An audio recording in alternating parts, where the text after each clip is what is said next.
The first guest of the evening is truly a poet. He's an artist. He is a friend and an inspiration to anyone who I think who has ever played the guitar or tried to write poetry. Would you please welcome Gordon Lightfoot?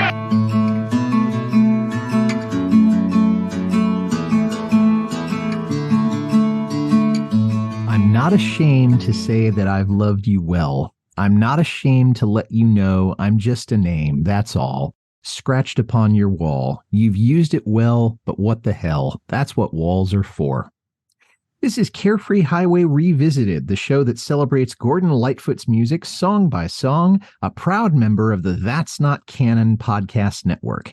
I'm your host, Mike Messner, and with me today is a fellow Lightfoot fan from Portland, Oregon, Clover Cameron. Clover, welcome to Carefree Highway Revisited. Thank you.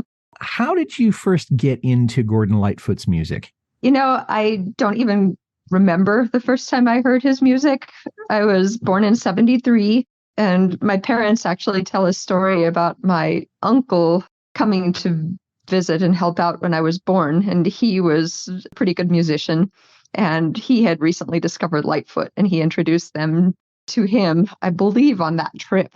So he's literally been around in my life my whole life. That's fantastic. Very similar to me. I was born in 1972, and I can remember hearing him as early as 3 years old. So awesome. What to you is the thing that keeps you listening, or the thing that drew you and still draws you to Gordon's music?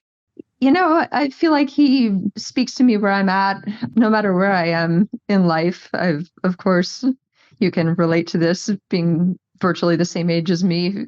You go through a lot of stages in life, and it feels like there's a song for every stage, or there's an album that I will gravitate to. Walls first became meaningful to me really in high school. It really spoke to me where I was at then.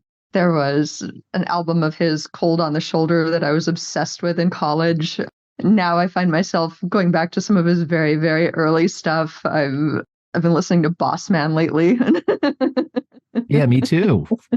Me too. So, yeah, it just feels like he has such a range of material that covers such a broad portion of the human experience that there's always something. Well said. I mean, people have said the phrase soundtrack of my life, and it's become a bit of a cliche, but I think, Lightfoot speaks to a lot of us that were born in the early 70s, and we've just continued the journey with him as we're continuing our own journey. What about your experiences seeing Lightfoot perform? I was trying to figure out how many times I've seen him perform. Probably somewhere between half a dozen and 10. I don't remember the exact count. I didn't start saving ticket stubs until I was in my 20s. So I think that's when it starts to become a token that, right, hey, right. I have that. I don't even know if people still do that anymore.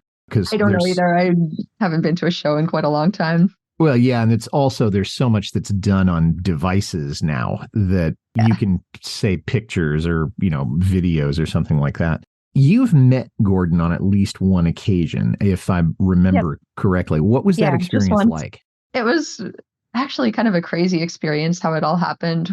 We went to his show. We got there a little bit early. We were chatting with the people in the seats next to us, and the woman next to us wasn't a huge fan of his. She was somebody who was just kind of connected in the music business, and she'd gotten tickets to the show, and she had a backstage pass, and apparently she'd been thinking about giving it to us from when she first started talking to us. And then at intermission, she ran into my mother in the restroom, and she took that as kind of a sign.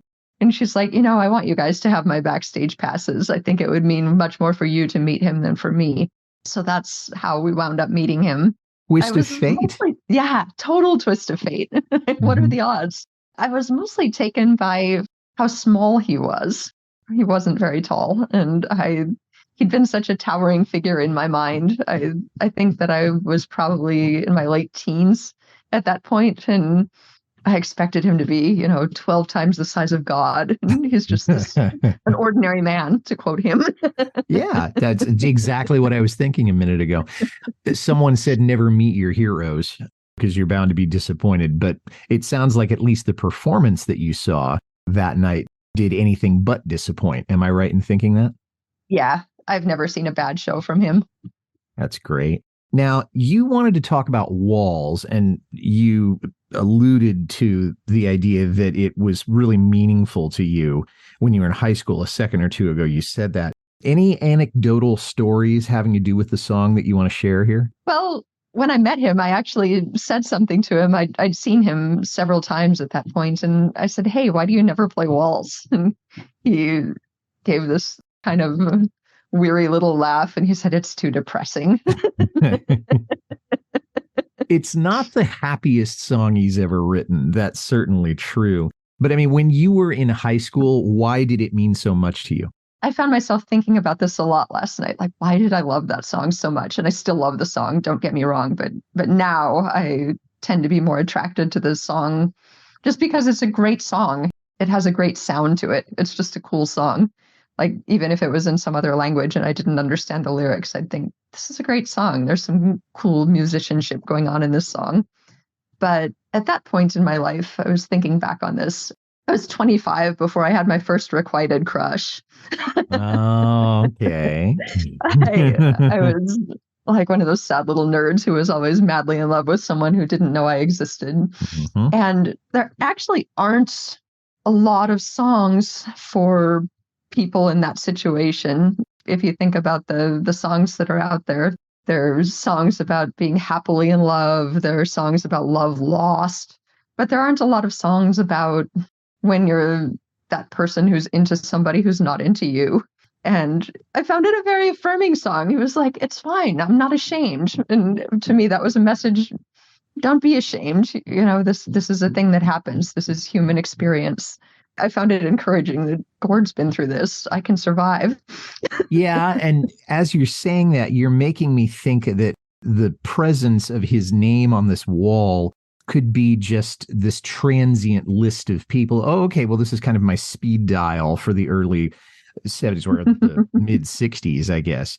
You know, although I had a slightly different take on what the whole thing is for. Yeah, you talked about the musicianship, and the thing I liked about it is that it showed him in really vocal prime. I mean, the melody just goes all over the place, and it's certainly not a boring song to listen to. It breaks a lot of the rules that I was taught when I took music theory in college, saying, okay, you're not supposed to have an interval between notes that goes further than a fifth. And it's pretty obvious to me that he's jumping way beyond that, but it worked. So more power to him. What to you is the best setting in which to listen to the song? Would it be while you're working, while you're driving, outside, inside, daytime, nighttime? All of his music is road music to me. I grew up always living a decent distance from, we'd do the big trip to town to shop for groceries.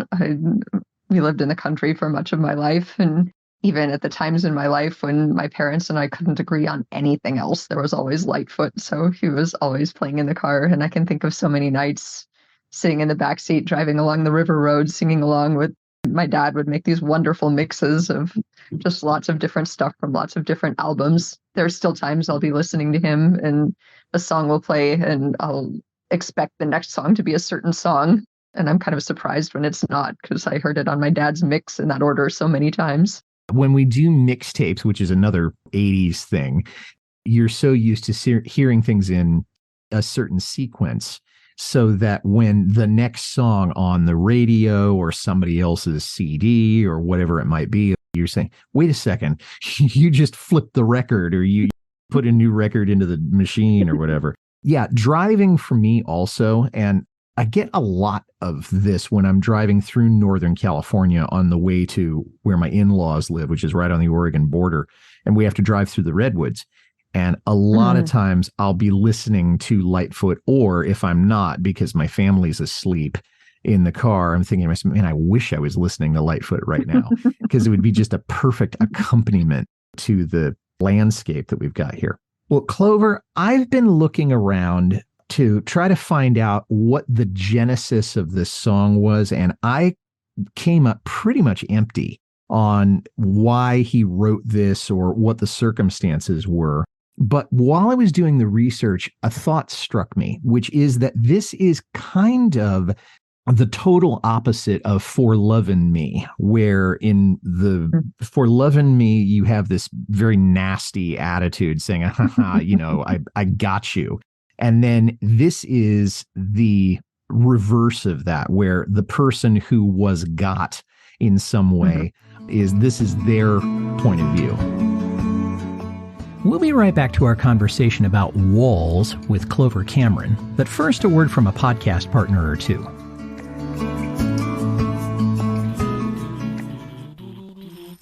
Victorian Periodical Parade.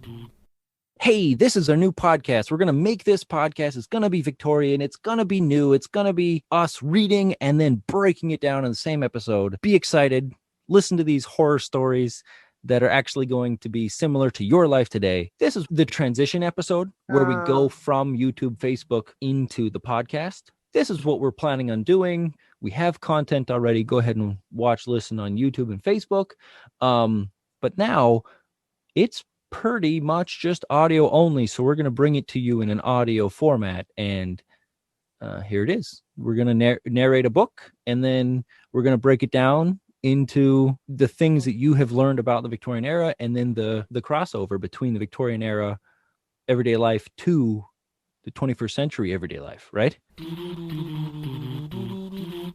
Victorian Periodical Parade.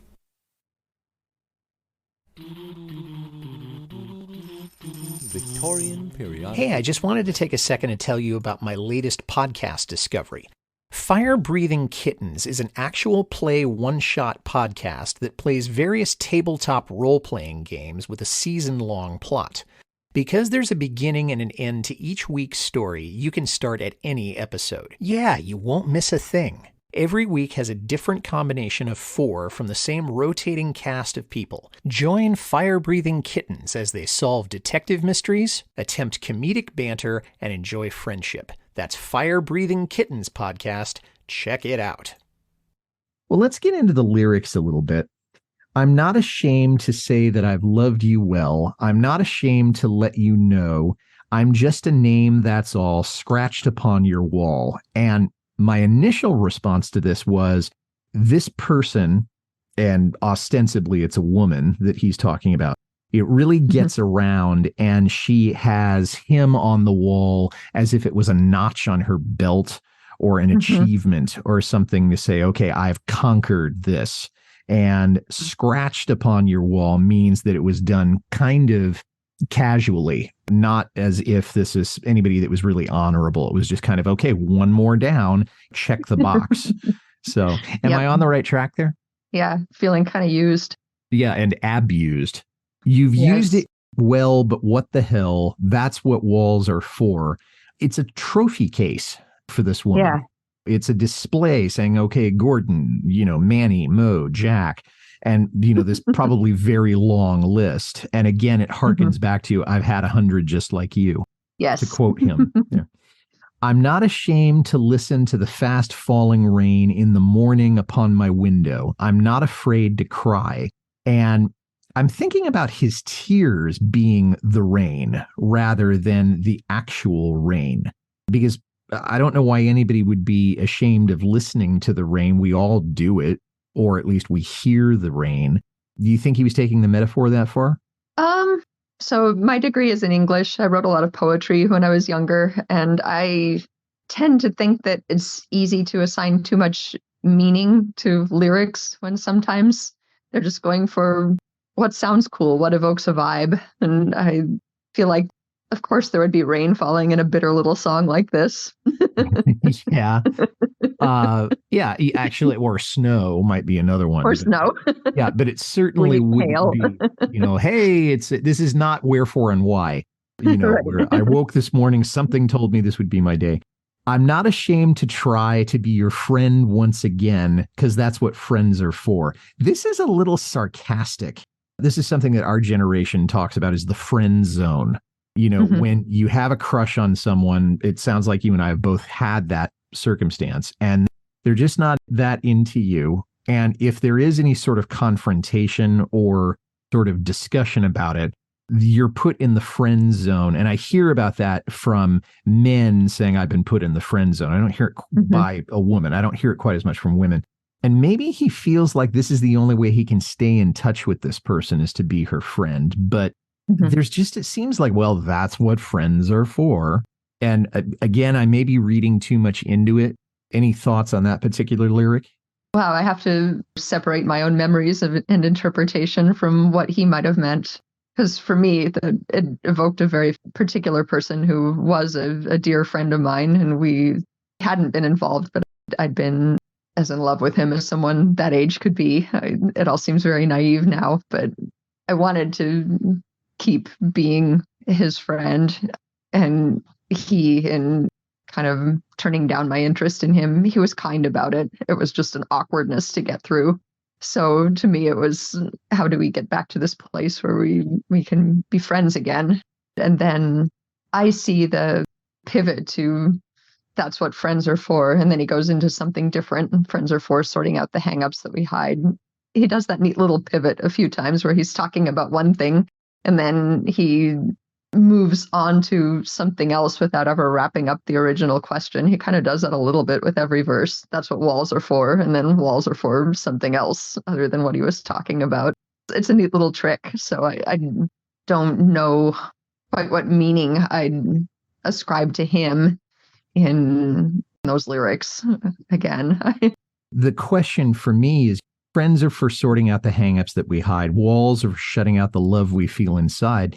And that's beautifully said. And I do enjoy the pivot there in lieu of a chorus. He's just kind of using that structure a couple of times. It makes you wonder, though, is this woman going to let him help her sort out her hangups, or is she pushing him behind a wall and moving on? I think it's definitely the second one. Yeah. But it is that whole idea of the wall. Now, it's not just a place to post things. It's also a place where you shut yourself away from the world or away from something you don't want to feel. I actually have kind of a funny anecdote about that particular line about shutting out the love we feel inside. When I was at the age where I was really into that album, I'm also a pretty good amateur calligrapher, and I had things all over my wall in my room, poems and song lyrics and things like that I'd written and decorated in various ways. It was definitely an outlet for all of my big feelings. And I had written the lyrics to that song on my wall, but it happened that we didn't have a lyric sheet for that album. It had gotten lost in the shuffle somewhere and been replaced by something else. So I didn't have access to the lyrics for that song. And I thought the lyrics were walls are for shouting out the love we feel inside, because I thought you wrote it on the wall. You wrote the name of the person you love on your wall. You wrote the things you couldn't say to people on your wall. Oh, like a graffiti wall. Exactly. Yeah. Okay. Walls are for shouting out. Yeah. And in a way, I mean, you could say that a wall would be like a canvas or a blank page. Yeah. And I carefully picked a writer metaphor there, but I knew you'd appreciate it. I'm not ashamed to talk it over once again, to rearrange my vocabulary. And I have to stop there for just a second. I think that's the first time I ever heard the word vocabulary used in a song, because there's 5 syllables. I mean, it's 4 syllables more than most pop songs words had in those days, and maybe even now. And I think it says a lot that he was able to fit it in and make it work. But he's trying to express how he feels to this woman, because he's apparently tried to express how he feels about her in all kinds of different ways, and she's just not getting it. Either she's not getting it, or she's not even trying, because she's just not that into him. Right. And I can relate to the kind of frustration that he feels as someone who's in love or believes that he's in love, and he's doing the metaphorical, the wine and the candy and the roses and the poetry and all of this. And it's just a neutral zone. You're just not getting it. Without going into too much detail, I know I've had that experience. Have you? Oh, absolutely. Yeah. And when words are kind of your business, as is the case with him, the lyrics to the songs that he wrote, or me with my writing, when you find that words are ineffective, it's like, what am I supposed to do? This is my best weapon. Yeah. And that brings us to the next line of this. I can't seem to find any words to change your mind because I left them all behind. And that's what words are for. Now, he may be using some poetic license thinking, okay, I need something else that rhymes with find and mind. How do you leave words behind? George Carlin once said that words are all we have, and thoughts become translated into words. So is he talking about, I gave up trying to win your heart with words until I tried something else? What do you think he means by that? I don't know. I mean, it could be that, or it could be love has reduced me to a blithering, wordless idiot. That's an experience. Another one we can all had. relate to. So yeah, you're just so speechless. And I think a lot of us love at first sight, again, another cliche, but I think there are probably some times where you see someone and you just kind of, you don't know what to say, or you can't remember your name. Charlie Brown and the little redheaded girl, that Yes. kind of thing. Yeah. And then the false ending on this. And I actually, the first time I heard this song, I thought, oh, well, that's, nice way of ending it. It's kind of a sad song, but it's well done. And I was reaching for the stop button, and then I'm not ashamed. And it's going on with this verse about socks. And I kind of went, wait a minute, what are you doing? And I'm not really sure why he did that, but it was a nice adding of humor to that. I mean, he's been talking about words and walls and all this poetic stuff, and now he's talking about his old gray socks. So that was funny, but the false ending, any speculation on why he did that? Because he wasn't talking, and certainly he can't reveal the secret to us now. I don't know. I thought about it a lot, and I don't have any idea why it's such an unusual thing to encounter in a song at all. And I don't think he's done it in any other song. I can't think of one. Can you? He did that a little bit in Canadian Railroad Trilogy at the very end, where he said, many are the dead men. But that wasn't conclusive. It wasn't a tonal chord that he was ending on. And even if you were hearing that song for the first time, you'd still get the feeling he's got more to say. Musically, although it is at the very end. So he has this long pause. It's for dramatic effect. This is not so much for dramatic effect as kind of an afterthought. And it's delightful. I just don't know exactly why he did that, except maybe to add some levity to the whole thing. Yeah. Okay. Maybe he did it just because it's delightful. Well, yeah, why not? Exactly. And then we end, and it ends with some finality after that. Yeah.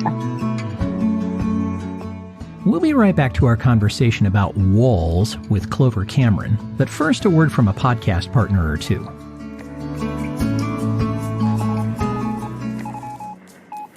In 1942, when the world needed a hero to fight the forces of evil, a woman had the courage to step forward. Her name was Helen Meeker. Her adventures took her across the United States and behind the lines of both the European and Pacific fronts. President Franklin Roosevelt trusted her judgment. Adolf Hitler put a price on her head. And in the face of overwhelming odds, she battled through everything that was thrown at her, dodged death countless times, and challenged the most diabolical figures in history. The star of more than 20 novels, Helen Meeker proved her grit and determination time and time again. And now the Long Highway Players bring the book series to life on the airways. These exciting dramas will place you in the middle of the action, immerse you in riveting drama, plunge you into unimagined intrigue, and confound you with dark mysteries, while giving you the opportunity to live adventures in a time when the fate of the world hung in the balance. Enjoy the exploits of Helen Meeker and follow author Ace Collins's In the President's Service series on That's Not Canon Podcast Network. Hi, this is Audie Martello, the host of the Mostly Folk podcast, a 60-minute foray into the music we all love. You will hear newly released albums, classic folk, country, and bluegrass music, as well as some traditional music that may or may not be true to the genre. sometimes irreverent, often opinionated, but always entertaining. You may even hear a radio magic trick every so often, as well as numerous interviews via Zoom and telephone with established as well as indie artists. Mostly Folk is available wherever you listen to podcasts, and always at mostlyfolk.org. Well, the song was on The Way I Feel, and you were talking about getting into his early stuff. This is pretty early in his career. Yeah. It was his second original album. It was recorded in 1966 and then released the following year. John Cort was the producer. I think he had produced the first Lightfoot album, but according to the people that were there, John Cort might as well not have even been there. That Gord and Red and John Stockfish and Charlie McCoy and anybody else who played on that, they were pretty much handling things. So this is a not particularly produced, with a capital P, record. Sure. It was the first song on the record. It was not released as a single, and the false ending may have been the reason for that, or maybe the record company just said, we're not hearing any singles on this. And the album didn't chart anywhere, but it did show that he was progressing as a songwriter. We talked a lot about the words. Is there a musical aspect of the song that you really liked? I like the counterpoint to the words are about this kind of serious, weighty, depressing subject. And then it's got this very lilting kind of rhythm. It has great energy.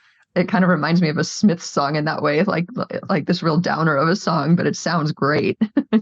It's almost cognitive dissonance when you think about it. Yeah. I mean, you've got this upbeat musical arrangement and these really sad lyrics about heartbreak and all the rest of that and being used. And I think about what Richie Havens said when he recorded the San Francisco Bay Blues. And if you think about it, I got my blues from the baby about the San Francisco Bay. An ocean liner took her so far away, or however it sounds. And it's this bouncy, upbeat song. And Havens heard that song and said, this is terrible. Because if I were recording this, I certainly wouldn't be doing it like that. And then so he went on to record it. I got the blues from my baby down by the San Francisco Bay. And it's a lot more soulful. Somber. Yeah. Somber. Okay. Might be another way of saying it. Yeah. I think my favorite musical aspect of it is I didn't hear any drums or percussion on this, and he didn't need it. Yeah. John Stockfish and Gordon's 12-string were providing all the rhythm you needed. And then I liked Charlie McCoy's harmonica solo. I wasn't sure that it was necessary, but I thought it was a nice touch. Yeah, it's cool. It worked really well. And I don't know if he's still around, but he certainly was a very accomplished session musician, was old Charlie McCoy. And those are the people who played on this. Again, there was a drummer and a percussionist. It might have been Kenny Buttrey, but I didn't hear him on this. And Gordon played piano on the record, but there's no piano in this song. The thing that got me about this, you had said in our correspondence that Lightfoot didn't play the song anymore because it was too depressing or too sad. What stunned me, Clover, he only played the song one time. One time. Live, yes. And that was way back in October of 1968, just up the road from me at the Fillmore West, which of course has since shut down. And I'm wondering, I kind of feel like he could have given it more of a tryout in front of live audiences. Yeah. Any thoughts on that? Wow. I wonder what the specific resonance of it was for him. I wonder if it related to a very specific person and experience, and he wrote it and kind of felt like, oh, I got that out of my system and I don't want to play that song anymore. Yeah. We're done with that. Not doing that anymore. Because that was kind of the vibe that I got when I spoke with him about it. It was clear he did not want to talk about the song, because I had questions about the false ending and stuff like that. I would have loved to. When I asked him why he didn't play the song, I was hoping maybe we'd get to talk about the song. And it was very clear from the way he answered the question that we're not talking about the song. So if he doesn't want to talk about it and he doesn't want to play it, then maybe that's an indication that that subject is closed. I think that subject is closed. Yeah, pretty much.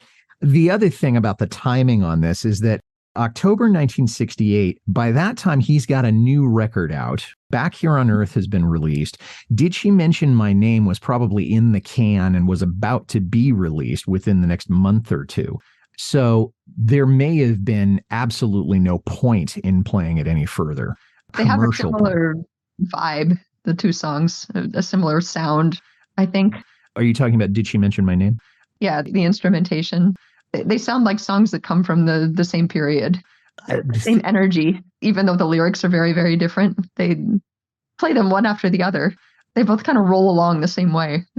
Well, it makes me wonder, Did She Mention My Name as a medley with For Love and Me, but to do a medley between Walls and Did She Mention My Name might have been interesting because, here's this bitterness, but then you fast forward, hey, did she mention my name? And I'll bet you they're in the same key. I haven't checked it out, but it wouldn't be hard to rearrange that. So John McLaughlin, if you're listening, maybe this is something you want to try. And that brings us to the covers. I found 5 list covers. I couldn't find any recordings of them. Tony Rice, who's done a lot of Lightfoot stuff. Bobby V, which really blew my mind because you don't think of Bobby V as having anything to do with folk music. He was more of a 50s teen set kind of thing. White Knight Instrumental, Patty Miller, and The Unintended. Clover, have you heard any of the covers? And is there somebody that you would like to hear cover the song who is still around in music? I have not heard any of the covers, and The Unintended is such a great band name. Oh my gosh. Yeah. Is there anybody that you could think of that might be able to carry it off? I would love to hear the Indigo Girls cover this song. I think they would just kill it. I think it would be so good. Okay. So not only do you have the folk tradition, if you want to call it that, but also coming from a female point of view. I like that. I'd kind of like to hear Kenny Chesney do it. It does have a country beat to it. It was recorded in Nashville. So why not? Tell us a little bit about your work. You do have a few articles about artists and other things. Oh, yeah. I'm a contributing writer for Art of the West. So you can find me there. Great. Clover, you're also a newlywed, are you not? Relatively, yeah. I mean, we've been together for a long time. We basically got married because we were selling our house and we could double the capital gains exemption. So, romance isn't dead. All right. Well, there you go. And as long as you're happy, that's the important thing. We're so happy. Oh, fantastic. Okay. Well, Clover Cameron, thank you so much. This is a hidden gem of a song, and it's always nice to talk to someone who appreciates the early stuff. So thank you for taking the time today to talk to us, and we hope to have you on the show again very soon. Thank you. This was super fun. I love your show so much. And thanks for listening, everybody. If you like this well enough to listen to the whole thing, tell somebody about it.